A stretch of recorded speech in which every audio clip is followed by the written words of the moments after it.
I wasn't born to accept being erased. I wasn't born to pretend that all this is an academic debate between people who simply have different ideas. What I see is a government, with a name and face, with resources and power, that has chosen to deny my existence and that of millions like me. And it is not by mistake. It's done methodically, intentionally, and with a purpose. Today, in the United States, the federal administration has decreed that only two genders exist, defined exclusively by sex assigned at birth. And that, plainly translated, means that transgender and non-binary people do not exist to the state. What we are, what we feel, what we live, has been annulled by decree. When a government says we don't exist, it is saying we are an illusion. And if we are not real, then we have no rights. But this is where the cynicism becomes even more brutal. If we truly didn't exist, why put so much effort into silencing us, excluding us, watching us, punishing us? If we truly didn't exist, ignoring us would be enough. But no. We are erased from forms, statistics, healthcare systems, schools, official documents. And not only are we erased, those who name us, who help us, who defend us, are punished. The contradiction is obvious. If the state doesn't recognize us as real people, then it considers us ill. Because only two paths exist: either we are subjects with identity and rights, or we are people with a disorder. But if the state believes we are sick, then why doesn't it help us? Why is there no support, no care, no treatment, no resources? Because the reality is even darker. It does not consider us sick in order to heal us. It considers us errors to be eliminated. There is no help, no support, only silence, omission, and punishment. This punishment is not abstract. It has real consequences. School bullying increases because aggressors feel backed by the state. Access to healthcare declines because professionals fear losing their jobs if they treat us. The mental health of our children deteriorates, growing up knowing their government sees them as non-existent. Families are cornered, forced to choose between loving their children or obeying the state. And all this happens while the possibility of a dignified future, free of trauma, is being destroyed. To understand the logic behind this systematic attack, I propose an analogy that exposes it clearly. Imagine a government decrees that only right-hand people exist. From that moment, teaching left-handed writing is forbidden. Left-handed desks, scissors, and school materials are eliminated. People who use their left hand are seen as confused, deviant, or abnormal. But instead of helping them, they are excluded. Adaptations are denied. They are prevented from writing in the way they know. They are punished for using their body authentically. And all teachers, parents, and doctors are forced to lie. They must say that the left hand doesn't exist, that it's an illusion, that everyone must use the right. That is exactly what is happening to trans and non-binary people. The government has decided that what we are does not exist. And since it doesn't exist, it must not be mentioned, recognized, or protected. But since we do exist, since we are alive, since we persist, we are punished for defying the official fiction. Because to sustain the lie of absolute binarism, they must impose silence, ignorance, and fear. Now, why does a government do this?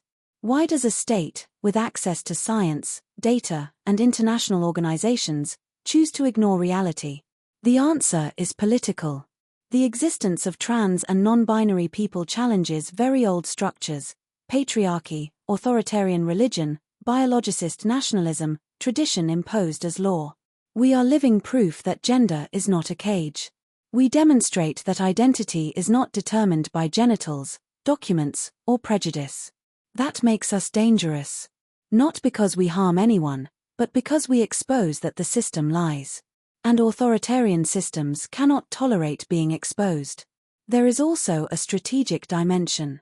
These governments know that using our existence as an excuse mobilizes conservative, religious, and reactionary sectors. They turn us into the enemy to justify control policies.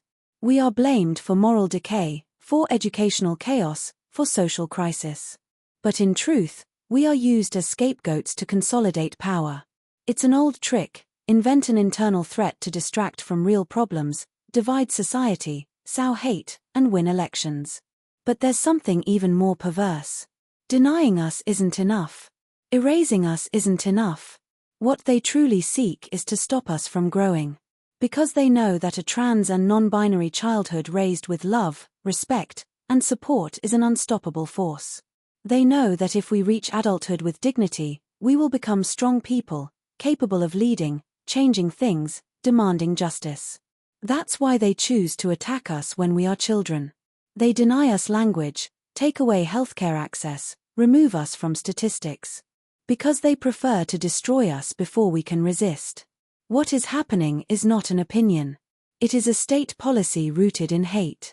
It is the institutionalization of exclusion. It is the transformation of public power into a silencing machine. It's not a mistake. It's not ignorance. It's a deliberate choice. And like all political choices, it has consequences. Violence increases. Exclusion deepens. Lives are lost. Society as a whole is impoverished. It's not just that some people deny our existence. It's that the most powerful government in the world has decided to do so. And in doing so, it enables other governments to follow the same path. It gives permission for hate. It provides cover for violence. It sends the message that non-binary and trans identities are not human, not valid, not worthy of protection. And that message doesn't remain in speeches, it seeps into schools, families, streets, hospitals. The problem is not just that they deny what we are. The problem is that, in denying us, they expose us to harm without offering a way out. If they truly believed we were confused or ill, the least they could do is offer help. But no. What they do is shut doors, cut off resources, suppress information. And that is not care. That is deliberate abandonment. It is symbolic torture. It is violence by omission. I am not confused. I am not sick. What I am is tired of governments hiding behind false scientific discourse to justify their hate. Because science does not say what they claim. Science has proven that gender identity exists, that variability is part of the human condition, that gender-affirming treatments save lives. Ignoring these facts is not conservatism.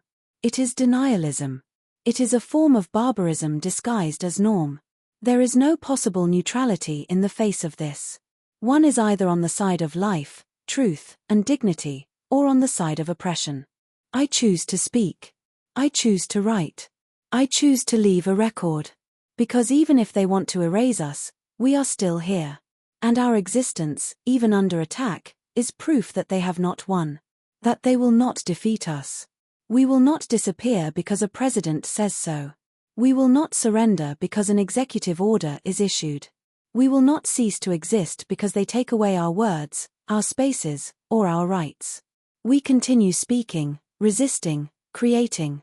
And each time we do, we show that we are stronger than their fear. If the strategy of power is to destroy us as children, then our response must be to care for our children with more strength than ever. To support, love, protect. Because no decree can stop a generation that grows up knowing who they are and knowing they deserve to exist. Denying us is not a mistake. It is a crime. And like any crime, it must be denounced. And if the United States government truly believed that transgender and non-binary children had a disorder, the logical, humane, and ethical response would be to protect them, help them, support them, and offer them resources to heal, as is done with anyone with a health condition. There is no coherence in declaring someone has a problem and at the same time pushing society to reject, humiliate, or attack them. When someone is found to be ill, the natural response in any civilized society is care, attention, and the search for a solution. I have never seen a sick person mistreated for being sick, nor public campaigns launched to mock them, nor encouragement for their classmates, neighbors, or doctors to destroy them emotionally.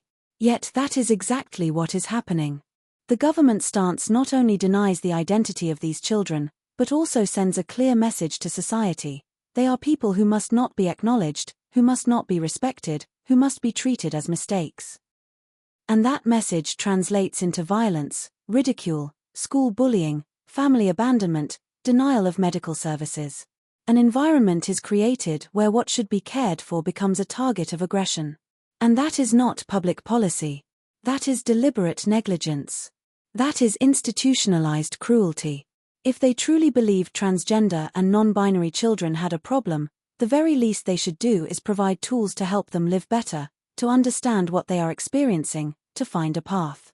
But instead, they are denied language, locked out of medicine, publicly exposed to ridicule. Everything done is the opposite of what would be done for any other person in a vulnerable situation. And that reveals we are not facing a concern for health, but a political decision of contempt. Because when power does not want someone to exist, it does not care for them. It destroys them.